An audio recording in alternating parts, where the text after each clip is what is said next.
Tapi bagaimana masyarakat kita, khususnya pemerintah Kota Jogja ini melindungi anak-anak yang begini, karena sebenarnya mereka korban kok. Kira-kira. Dan benar-benar diaplikasikan gitu ya Pak ya? Betul, gitu. Piye Pak Dodo, gimana? Ini baru dibahas kemarin dan itu menjadi prioritas juga karena kita melihat ngeri. Kota Jogja itu sebenarnya tidak baik-baik saja juga. Kadang untuk menyusun legislatif drafting seperti yang disampaikan untuk perda untuk narkoba ini juga memerlukan waktu. Kemudian dalam proses penyusunan agar raperda ini bisa masuk di pembahasan tahun berikutnya, ini juga ada mekanismenya juga. Ya.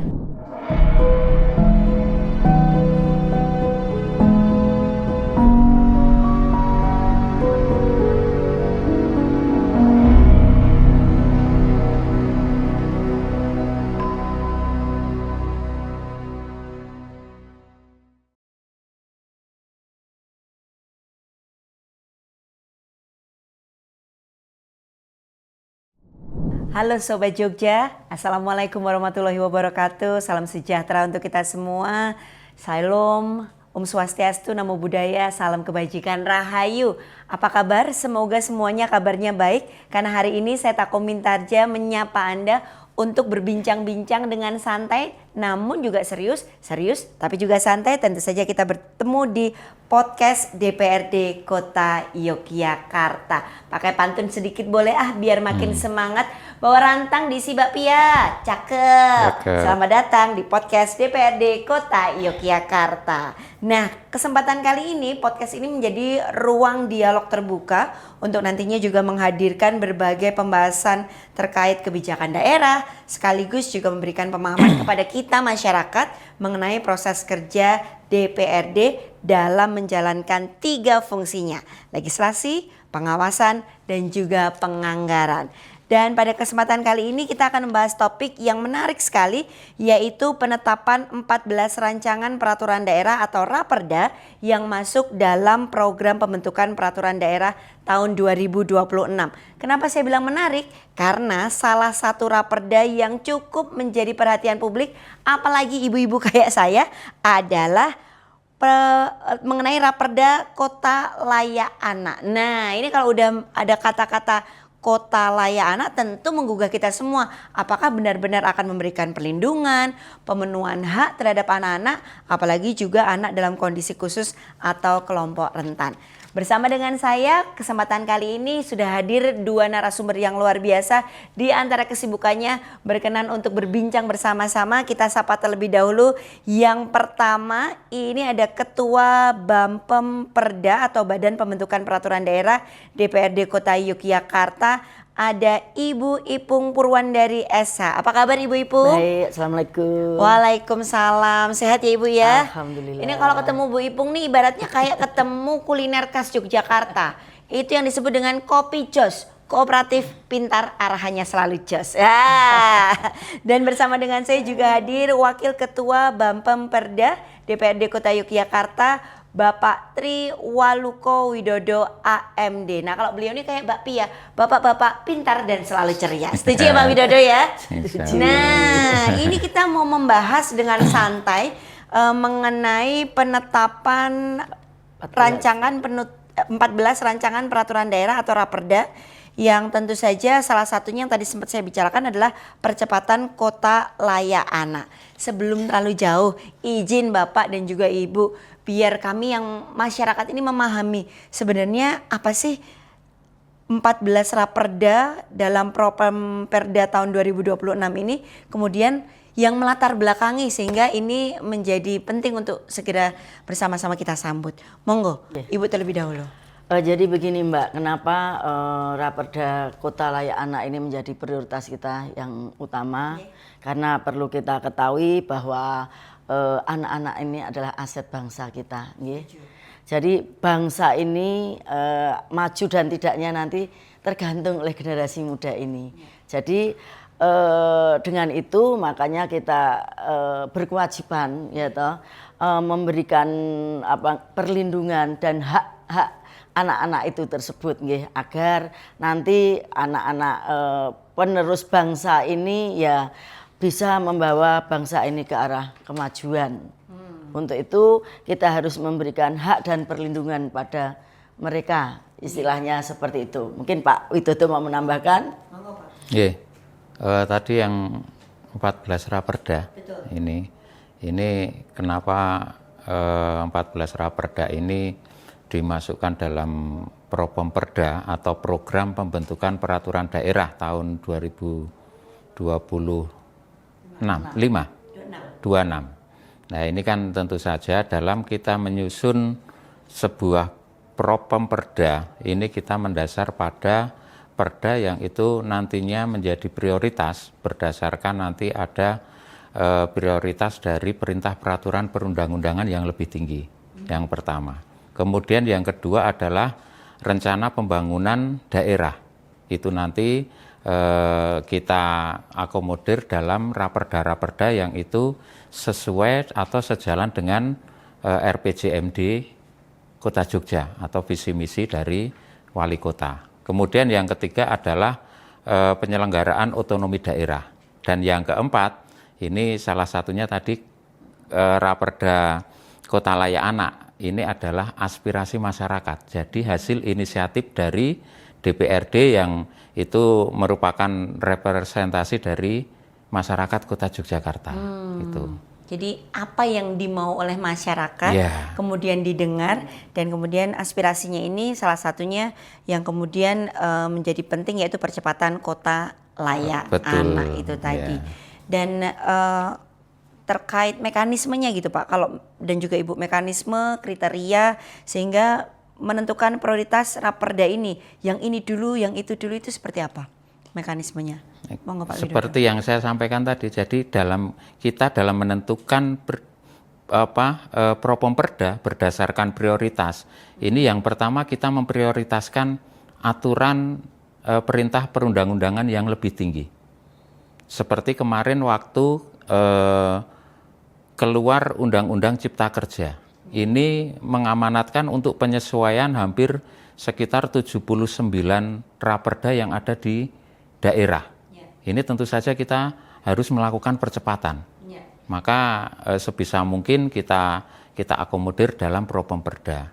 Kemudian untuk Raperda Kota Layak Anak ini pun, ini kan juga menindaklanjuti aturan perundangan yang lebih tinggi, yaitu dengan keluarnya keputusan Menteri PPA tentang evaluasi untuk Kota Layak Anak. Seperti itu. Jadi berdasarkan prioritas tadi yang saya sampaikan ada 4, yaitu perintah perundangan yang lebih tinggi, kemudian pembangunan sejalan dengan pembangunan daerah, dan yang ketiga adalah penyelenggaraan otonomi daerah, kemudian yang keempat adalah usulan atau aspirasi dari masyarakat. Gitu. Semakin menarik. Habis ini kita lanjutkan lagi obrolannya Pak. Saya tak mencerna satu persatu tadi dari 4 poin yang luar biasa. Anda jangan kemana-mana, tetap bersama dengan kami. Waduh, luar biasa. Anda masih setia bersama dengan kami, tentu masih di podcast DPRD Kota Yogyakarta.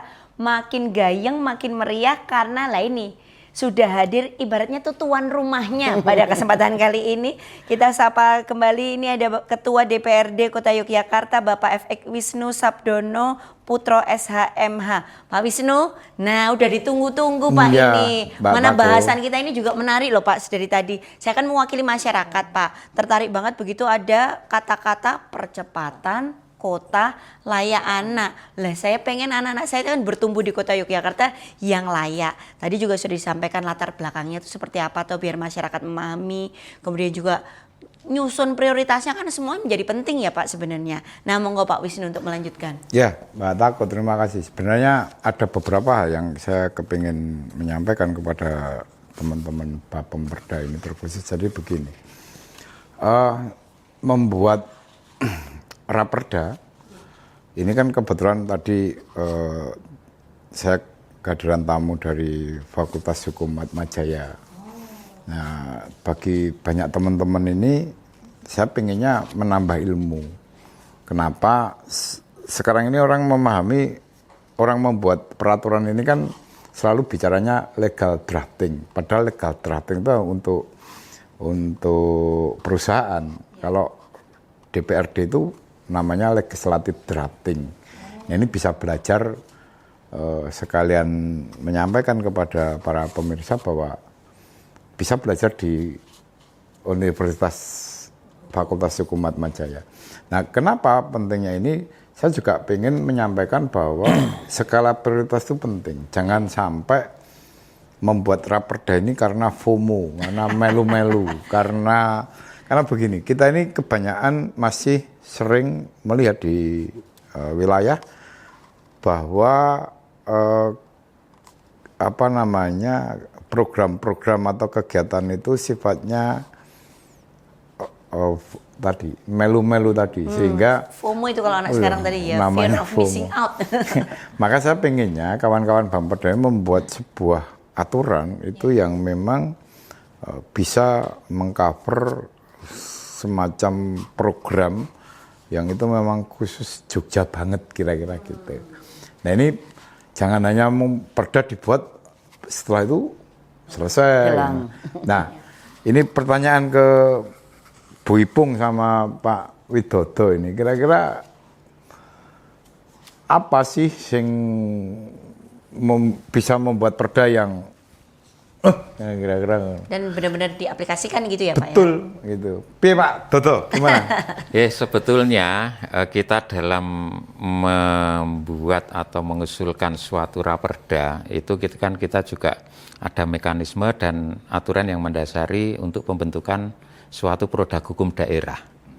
Yang salah satunya tadi sudah saya sampaikan bahwasanya suatu perda itu dibuat ini berdasarkan suatu prioritas.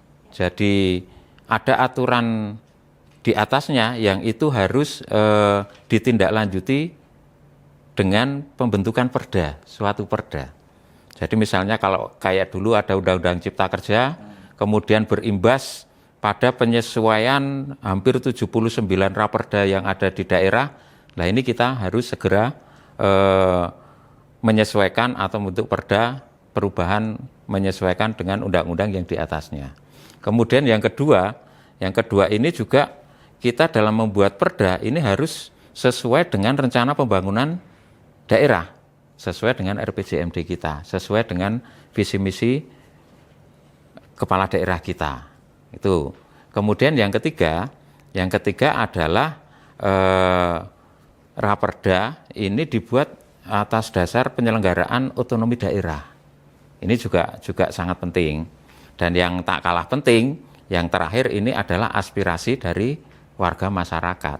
Jadi masyarakat bebas untuk mengusulkan dengan melihat kondisi yang ada di Kota Yogyakarta ini, kondisinya seperti apa, apakah misalnya suatu kondisi itu harus memerlukan suatu aturan, ini aturan apa, ini dari masyarakat ini bisa memberikan apresiasinya kepada kita selaku legislator yang membuat undang-undang, membuat kalau dalam hal ini kewenangan dari DPRD kabupaten kota adalah membuat peraturan daerahnya.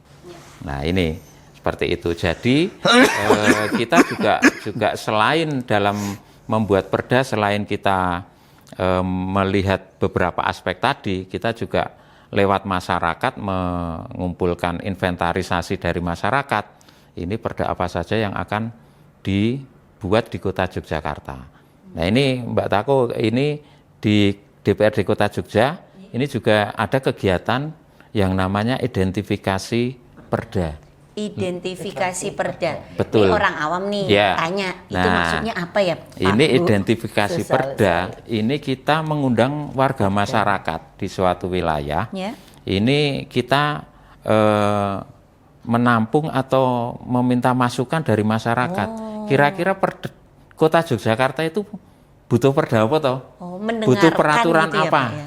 Untuk agar Kota Jogja itu lebih tertib, lebih aman, lebih nyaman, kira-kira sing dibutuhke apa? Seperti itu. Itu inti dari program Pak Dodo, saya potong. Nggih. Ini ke Bu Bu Ipung biar karena ini menyangkut perempuan juga. Jadi begini, kita warga Jogja ini kan ada case lah ini ya. Kemarin ada dari kawan-kawan BNN itu datang ke DPRD menyampaikan bahwa dibutuhkan perda P4GN. P4GN terkait dengan narkoba, khususnya karena di wilayah itu ada kasus yang sekarang ini narkoba ini sudah menyasar ke anak-anak dan perempuan lagi ya. Ini kan bipung perempuan ini kan. Karena ada kasus umur 13 tahun perempuan itu sudah dijadikan pengedar. Jadikan pengedar dan kebetulan ada korbannya itu mereka hamil di luar nikah. Kira-kira menurut Bu Ipung sebagai perempuan yang ada di Dewan ini dibutuhkan enggak sih perda P4GN ini kira-kira? Begini Pak Wisnu, jadi perda P4GN itu sangat kita butuhkan. Makanya kan untuk selanjutnya mau kita usulkan juga. Kapan kita luncurkan. Mungkin ini baru dibahas kemarin dan itu menjadi prioritas juga karena kita melihat ngeri. Kota Jogja itu sebenarnya tidak baik-baik saja juga, banyak ya pengguna narkoba dan akhirnya yang akan menjadi korban itu kebanyakan anak-anak, juga perempuan. Ya tadi mungkin dengan narkoba nanti akan terjadi pemerkosaan ya setelah pemerkosaan anak yang belum cukup umur sebenarnya itu akan hamil ya tapi kehamilannya kan kehamilan yang tidak resmi Mbak. Kehamilan pemerkosaan itu akibat narkoba itu. Makanya nanti kita perlu di program perda selanjutnya itu harus itu kita lakukan. Makanya ada perda nanti yang itu perlindungan perempuan dan anak juga Mbak, seperti itu. Artinya bahwa ini menjadi concern juga, menjadi perhatian juga. Namun ya tadi itu prioritas masih selalu disusun begitu ya. Ini baru kita bahas, jadi artinya itu sangat diperlukan di kota Yogyakarta ini. Karena kita sangat ngeri Mbak. Kalau melihat kenyataannya di lapangan seperti itu, makanya mau nggak mau perda itu harus buat seperti itu. Jadi gini Mbak Tako, memang kota Jogja ini kan banyak predikat pelajar. Kota yang penuh. Cuman sementara kita ini kan jarang atau tidak pernah koyo handar beni terhadap predikat itu sehingga sesuatu hal yang penting tidak pernah itu bisa berjalan dengan baik. Maka tadi saya menyampaikan kepada Bu Ipung sebagai sosok perempuan atau DPRD perempuan, bagaimana ketika melihat situasi di lapangan seperti dan itu di nyata di depan mata gitu masalahnya. Karena kebetulan di wilayah kami ada 3 orang yang umur 13 tahun itu korban hamil sekarang di luar nikah, masih anak-anak gitu loh. Akibat apa? Narkoba. Nah maka kalau mungkin pidananya masuk di dalam KUHP, tetapi ini sendi-sendi peraturan wilayah atau peraturan daerahnya harus dibuat supaya untuk mengantisipasi hal-hal itu. Maka kita pesan kepada ketua dan wakil ketua Bapemperda untuk ini segera dilaksanakan. Itu pertama. Yang kedua, kita ini sering latahnya ya tadi FOMO itu tadi. Latahnya itu bicara tentang peraturan, sementara ada hal yang lebih penting yang ini harus dibuat.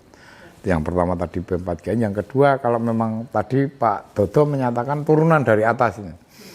Ini provinsi sudah membuat peraturan perda wawasan kebangsaan. Ya. Ini kapan ini kita akan, karena non sewu, zaman saya kecil SD SMP ada PMP. Sekarang ini kan PKN sudah agak ini. Maka tata krama, nilai-nilai moral ini kan perlu. Value Indonesia itu ya Pak Iya, ini sudah hilang. Maka saya anggap ini penting. Maka pesan saya kepada Bapak Ibu anggota Bapemperda ini untuk membuat segera melaksanakan kalau itu turunan dari atas kira-kira itu. Ya. Gitu Mbak Tagu. Betul, dan tadi juga menarik yang disampaikan Bapak mengenai karena mungkin mendengarkannya agak miris, tapi kita mau nggak mau itu ada sebuah kenyataan yang Iya. kita hadapi yang ada di kota Yogyakarta. Bukan berarti kita terus diam saja, tapi maka dari itu akan ada langkah-langkah. 13 tahun itu kan berarti masih usia anak. Usia anak. Kalau kembali lagi di Raperda Kota Layak Anak yang berangkatnya juga dari aspirasi masyarakat, tadi di poin 4 ya Pak ya, setelah otonomi daerah kemudian juga mendengarkan aspirasi masyarakat. Nah itu prioritas apa saja yang disampaikan masyarakat sehingga ini benar-benar harus segera untuk disambut dengan sukacita gitu dan sungguh-sungguh, karena biar tidak hanya menguap saja gitu ya. Nah, apa saja sih sebenarnya kota Jogja ini hadapi terhadap anak-anak gitu, maksudnya sehingga kota layak anak ini menjadi penting gitu. Problem-problem apa yang disampaikan oleh masyarakat?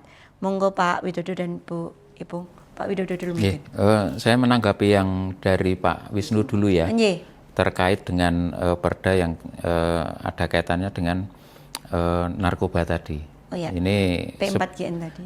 Sebetulnya kita juga konsen untuk penyusunan perda tersebut. Namun kita juga tidak meninggalkan hal-hal yang itu nanti juga membuat itu suatu peraturan daerah itu menjadi tumpang tindih atau double aturan.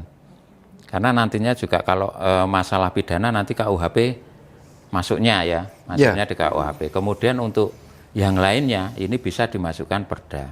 Hanya saja kan kita juga mempunyai perda yang berkaitan dengan keluarga. Ini ada ketahanan keluarga. Kemudian ada perda pengaruh utamaan gender. Kemudian ada perda untuk perlindungan anak dan perempuan. Dan satu lagi adalah perda tentang ketenteraman dan ketertiban umum. Nah ini nanti seperti apa? Jangan sampai nanti ada irisan atau bahkan nanti bertolak belakang atau nanti ada tumpang tindih aturan. Jadi kita baru mengkaji itu agar nantinya perda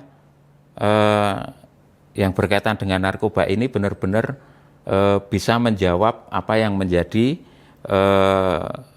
masukan dari warga masyarakat misalnya ya, dari warga masyarakat tanpa melanggar atau menjadikan perda ini tumpang tindih dengan aturan lainnya, seperti itu. Dengan perda-perda yang sudah ada tadi ya Pak ya.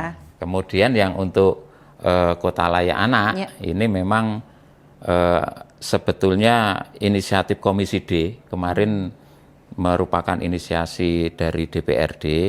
Ini juga menindaklanjuti keputusan Menteri PPPA tentang evaluasi instrumen untuk predikat kota layak anak agar nantinya kota Yogyakarta ini bisa berpredikat paripurna.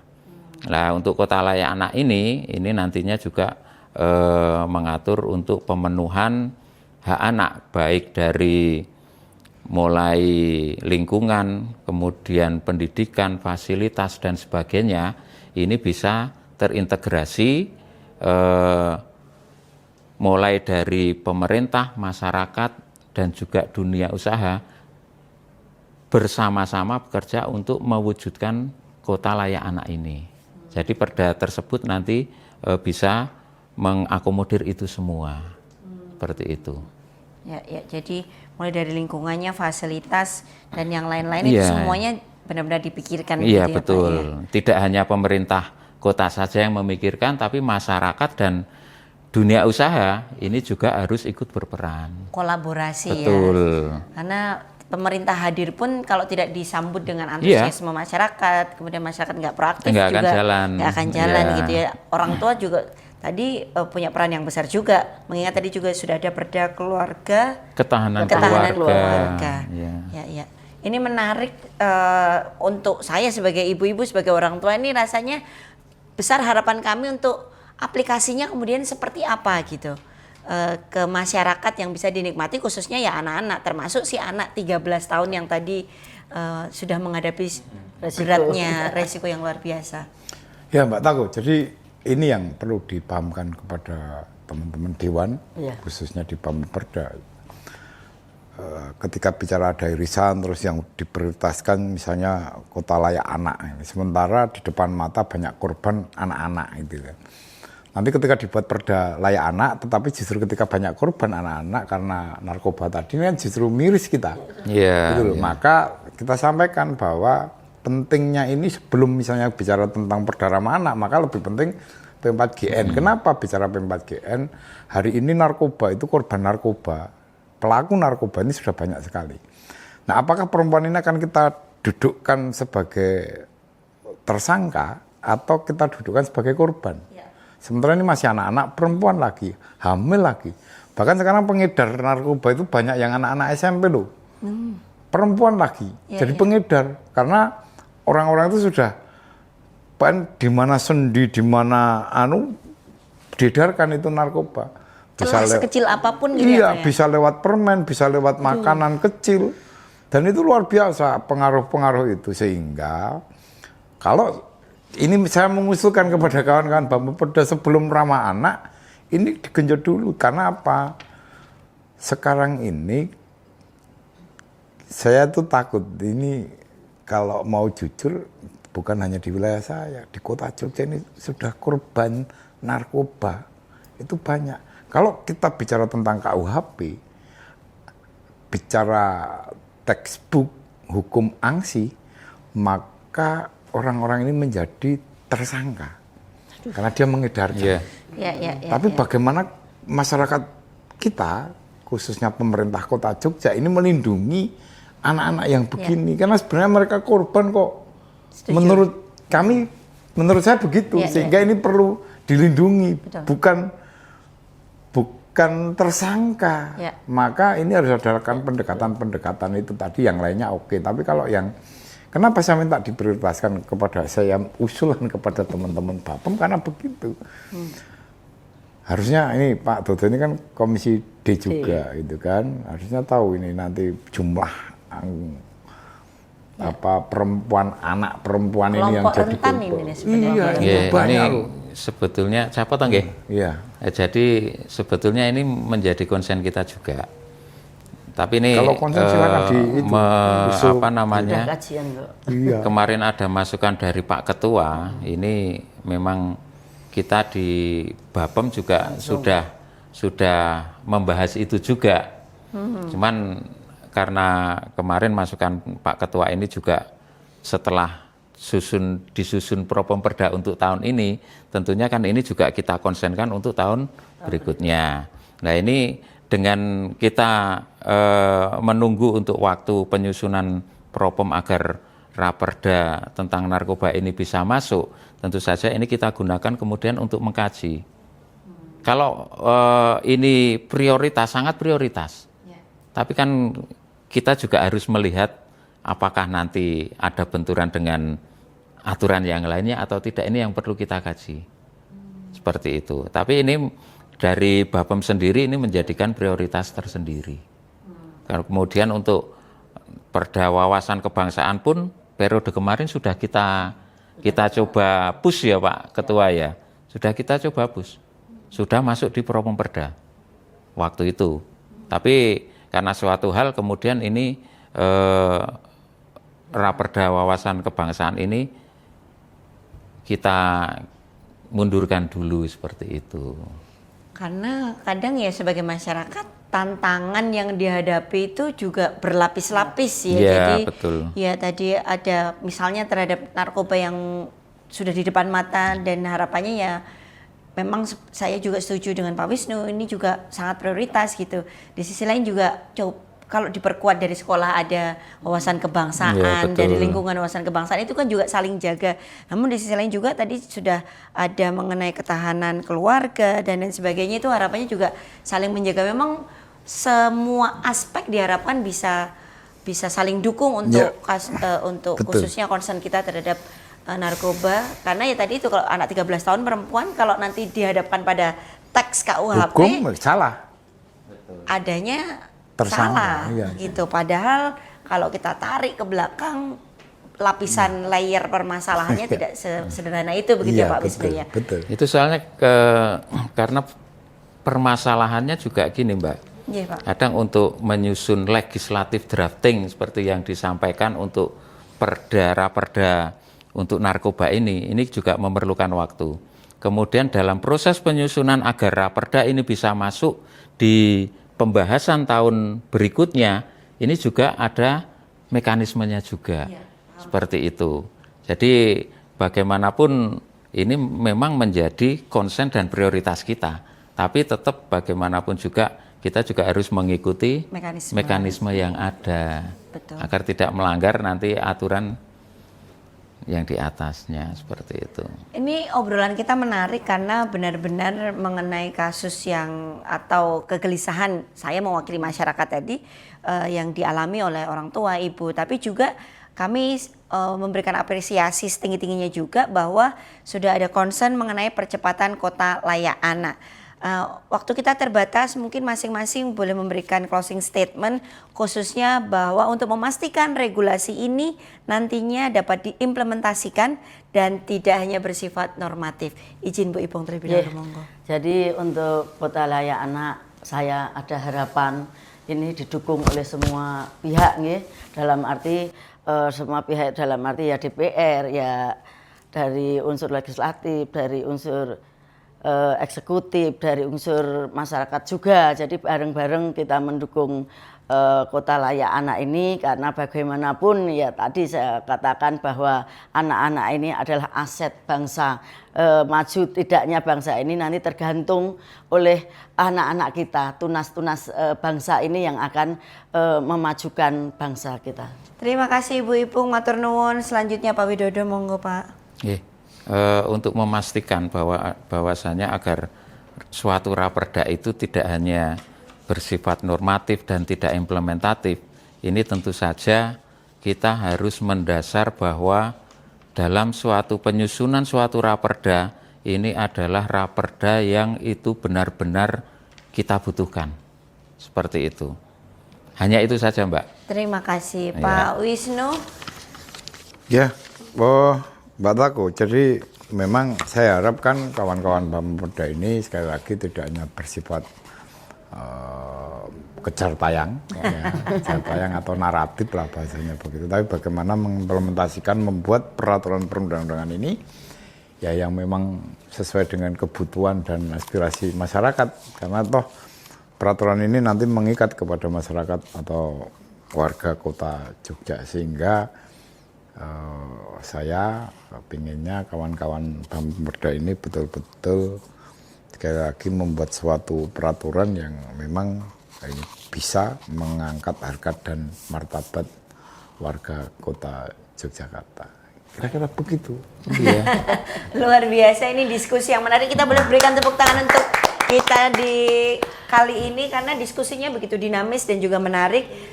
Sekali lagi bahwa pemerintah selalu berusaha hadir juga, tapi masyarakat juga kita harap untuk proaktif. Kita bisa melihat bahwa dinamikanya di pemerintah juga nggak semudah itu, ada mekanisme dan lain sebagainya, tapi tetap diusahakan untuk memprioritaskan yang terpenting. Dan juga tujuannya adalah untuk kesejahteraan masyarakat.